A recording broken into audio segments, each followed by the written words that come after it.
can actually inspire your leads and inspire creativity and actually create your own space in the dance instead of just waiting for it to be presented to you. And it's without even really trying, it just kind of happens naturally.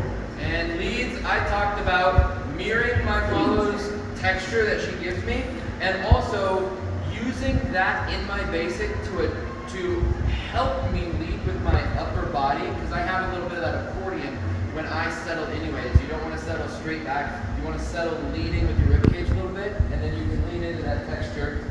I also talked a lot about using my frame to adjust my follow's frame to get texture from her. Yeah. Okay.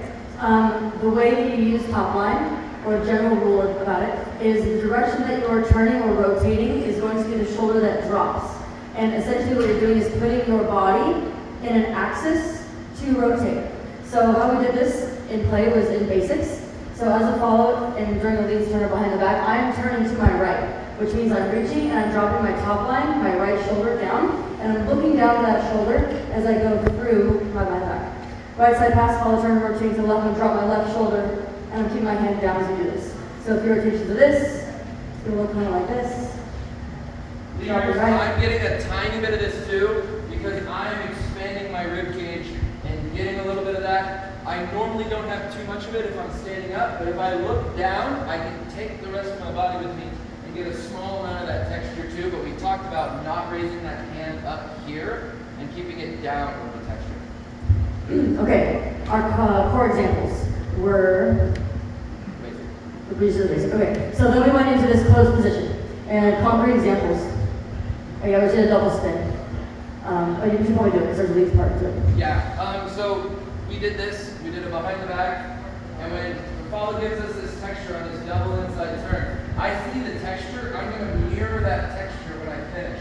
I'm going to finish forward and mirror that texture. I'm going to come back and I'm going to use my top frame and my connection here in her hand to change her texture here to get this shape.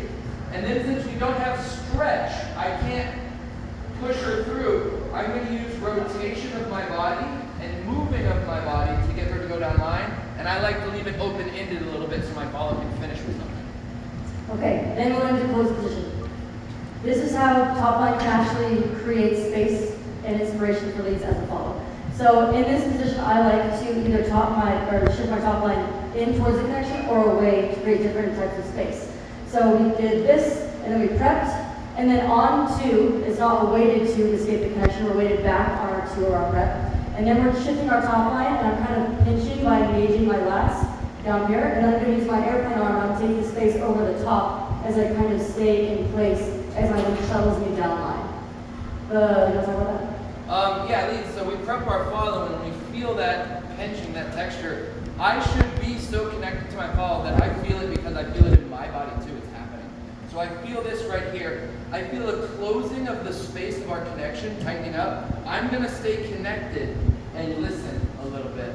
So as my follow turns, she's going to dive into my connection instead of passing through it. We're connected here. So I'm keeping it in space. That way, as she does her movement, I can stay connected. The second thing we talked about was shifting the top line in the opposite direction. So after we prep, I'm going to make sure that I'm tilting, dropping my right shoulder, and I'm looking through this space, and I'm getting low.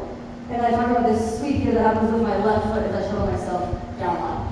I talked about not standing in place and also adjusting our top line. Not staying there, not just lifting the elbow. But when I feel my follow adjust her top line, I'm going to adjust mine. And I'm going to stay with my follow so I can get movement and stay connected. If I stay in place like this and she tries to travel, she'll move away from the connection point, and I want to keep it with her.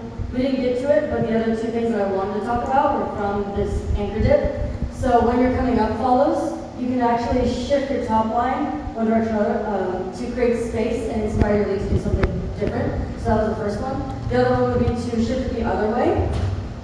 And you kind of like duck through this space here, and then our leads will, probably be inspired to do something. So a lot of this is just conceptual.